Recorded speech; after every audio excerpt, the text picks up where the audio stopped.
नोएडा में Supertech twin tower निर्माण के जिम्मेदार अफसरों की संपत्ति खंगाली जाएगी। यानी कि अब जो ऑफिसर्स हैं, जो दोषी पाए गए हैं, उनकी संपत्ति अब खंगालने का काम किया जाएगा। बता दें कि धांधली कर टावरों के निर्माण में संलिप्त अफसरों और कर्मचारियों पर बड़ी कार्रवाई का अंदेशा है। बता दें कि 2 सीईओ और साथ ही एक एसीईओ समेत 30 आरोपियों पर एफआईआर दर्ज होने के बाद विजिलेंस की जो टीम है वो जांच में जुटी हुई है।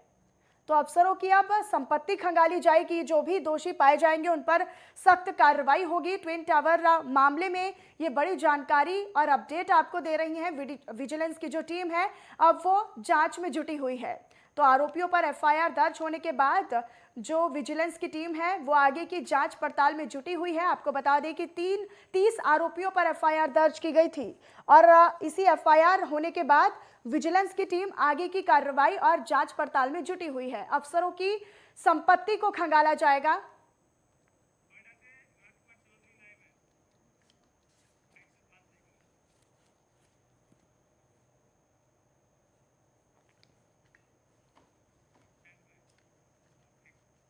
नोएडा से हमारे संवाददाता राजकुमार चौधरी हमारे साथ लाइव जुड़े हुए हैं। राजकुमार, अब जो अफसर हैं जो इस पूरे मामले में संलिप्त थे, उनकी संपत्ति को खंगालने का काम अब टीम कर रही है। क्या कुछ ताजा जानकारी और अपडेट?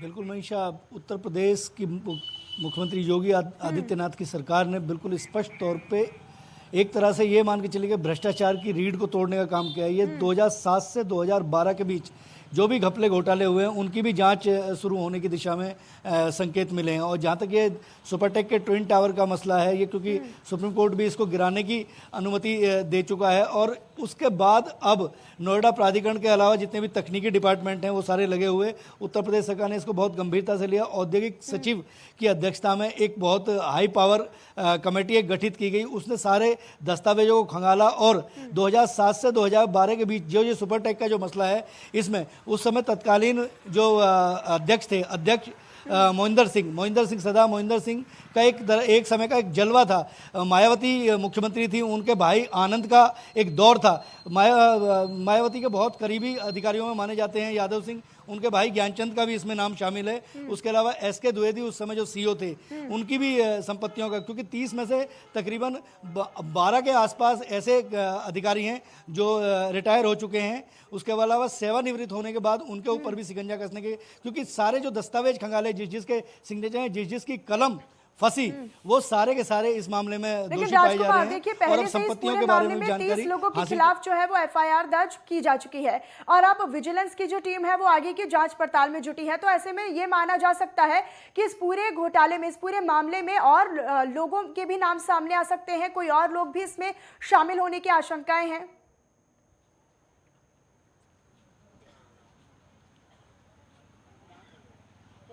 मनीषा, इन्वेस्टिगेशन का जो दायरा होता है, जो शासन से जो इन्वेस्टिगेशन होती है, जो टीम होती है, उसका सुविवेक होता है। क्योंकि अगर कोई भी अधिकारी अगर कहीं अपनी उसकी कलम अगर फंसती है तो उसकी फाइल जो होती है, उस फाइल को नोटिंग किसने की, उस फाइल को ऊपर किसने पहुंचाया। कई ऐसे अधिकारी हैं नोएडा में जो जूनियर इंजीनियर लेवल के हैं, लेकिन 450 मीटर की कोठियों में वो लोग रह रहे हैं। और इस बात की जानकारी क्योंकि मुख्यमंत्री योगी आदित्यनाथ ने बिल्कुल स्पष्ट तौर पर जिस समय सत्ता को संभाला 4.5 साल से, इसकी पूरी, क्योंकि इस तरीके की जो इन्वेस्टिगेशन, जिस इन्वेस्टिगेशनों में इस तरीके के अधिकारियों के नाम आते हैं, उसमें बड़ा फूक फूक का कदम रखा जाता है। क्योंकि कहीं ना कहीं कोर्ट में ये कल को मसले जाएंगे और उसके बाद किसी भी तरीके से सरकार को पीछे ना हटना पड़े। सरकार इस बात का भी इस मसले में पूरी तरह से ध्यान रख के चली और फूक फूक का कदम रख रही है। लेकिन आने वाले दिनों में कई और अधिकारी भी यहाँ पर बेनकाब होते हुए दिखेंगे। आप लगातार बता रहे हैं कि किसी ना किसी के संरक्षण से और सपोर्ट से ही ऐसे जो मामले होते हैं, घोटाला होता है, उसको अंजाम दिया जाता है। तो यानी कि अब जो अधिकारी हैं, जो इस नौबत आ गई है कि वो इतना बड़ा घोटाला कर सकते हैं और देश की जो जनता है उन्हें धोखा दे सकते हैं और उनके साथ भ्रष्टाचार कर सकते हैं, लेकिन सरकार को भी कटघरे में खड़ा करते हैं ऐसे मामले। क्योंकि बीती सरकारों ने या तो उन पर पर्दा डालने की कोशिश की है या फिर लीपापोती करने की कोशिश की है, जिसके बाद अधिकारियों को इतने हौसले मिल पाए हैं कि वो इस तरह की चीजों को अंजाम दे सके।